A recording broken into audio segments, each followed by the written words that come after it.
दोस्तों, यह तो हम सभी जानते हैं कि हमारे प्यारे भोलेनाथ को बेल पत्र प्रिय है, लेकिन बेल पत्र चढ़ाने से हो सकता है भोले बाबा आपसे रुष्ट हो जाएं।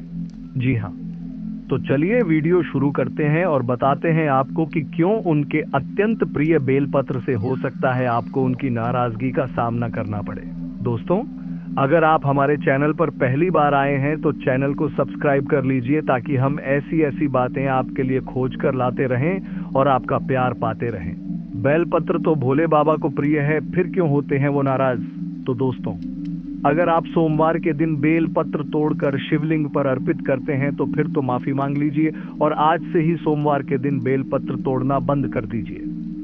अगर चढ़ाना ही है, जैसे किसी पंडित जी ने उपाय बताया है, या फिर अपनी इच्छा पूर्ति के लिए चढ़ाना है, तो एक दिन पहले यानी रविवार को तोड़कर रख लें और सोमवार को चढ़ा दें। मगर एक बात का और ध्यान रखें कि जिस दिन आप बेल पत्र तोड़ रहे हैं उस दिन चतुर्थी, अष्टमी, नवमी, चतुर्दशी या अमावस्या न हो, संक्रांति के समय भी बेल पत्र तोड़ना निषेध है।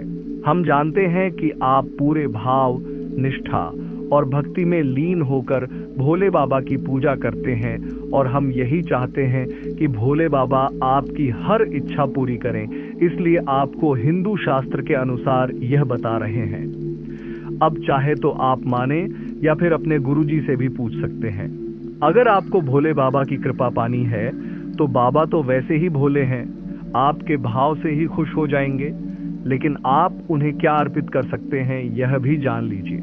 आप शिवलिंग पर जल, कुशा जल अर्थात जल में कुशा डालकर, गन्ने का रस, गाय के दूध से बना घी, दही, शहद मिला जल अर्थात मधुयुक्त जल, दूध, गंगा जल, किसी भी तीर्थ स्थल का जल, दूध शर्करा अर्थात दूध में शर्करा मिलाकर, सरसों का तेल, शुद्ध शहद, कच्चे चावल, तिल, गेहूं, जौ, शमी के पेड़ के पत्ते, आंवला, केसर, भांग, धतूरा और आक के फूल चढ़ा सकते हैं। ध्यान रखें कि आपको कभी भी कुमकुम, नारियल का पानी, तुलसी या फिर केतकी के फूल शिवलिंग पर नहीं चढ़ाने चाहिए। कुमकुम का प्रयोग मुख्य रूप से देवी की पूजा आराधना में किया जाता है और शिवलिंग पर इसे चढ़ाने से इसकी पवित्रता कम हो जाती है, इसलिए कुमकुम शिवलिंग पर चढ़ाना निषेध है। दोस्तों, तुलसी पहले वृंदा नाम की एक महिला थी जो जालंधर असुर की पत्नी थी। शिव के जालंधर का वध करने के बाद वृंदा दुख में तुलसी का पौधा बन गई, इसलिए तुलसी भी चढ़ाना निषेध है।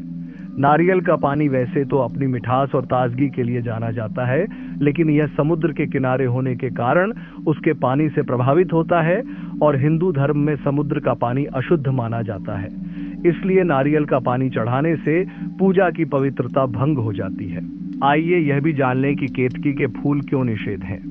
तो पौराणिक कथाओं के अनुसार एक बार विष्णु और ब्रह्मा में श्रेष्ठता को लेकर विवाद हो गया, जिसे हल करने के लिए शिव ने एक ज्योतिर्लिंग प्रकट कर उन्हें उसका आदि और अंत पता लगाने के लिए कहा।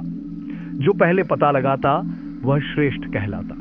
दोनों जब ज्योतिर्लिंग का आदि और अंत ढूंढने में विफल रहे, तब ब्रह्मा जी ने केतकी के फूल को समझा बुझाकर झूठ बोलने के लिए मना लिया, जिसका पता प्रभु शिव को चल गया और उन्होंने क्रोधित होकर ब्रह्मा का एक सिर काट दिया और केतकी के फूलों से शिवलिंग की आराधना वर्जित कर दी।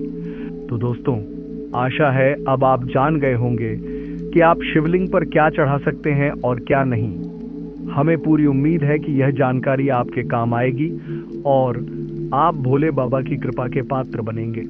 तो अब हमें आज्ञा दीजिए, और अगर वीडियो पसंद आया तो लाइक करके कमेंट जरूर कीजिएगा ताकि हम आपको ऐसी ही और बातें बताते रहें।